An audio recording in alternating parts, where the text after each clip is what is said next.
Yes, Mr. Chair. Second question ko. Responsable kayo kasi polisiyan nyo yon. Kumbaga, tatak Duterte. Dahil polisiyan nyo rin yan, tama ba? Sa Davao. Nung nasa Davao pa kayo. Tama ba na tawagin po itong Davao model or Davao style? Mr. Chair? I cannot control the semantics. Mr. Chair, yes or no? of the- Davao style. Do not ask me to answer yes or no. You are not an investigator.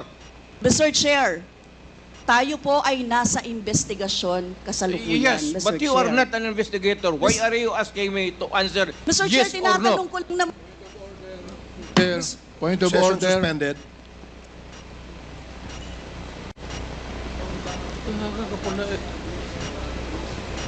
Point of order, Mr. Chair. Ano ka, police? Point of order, Mr.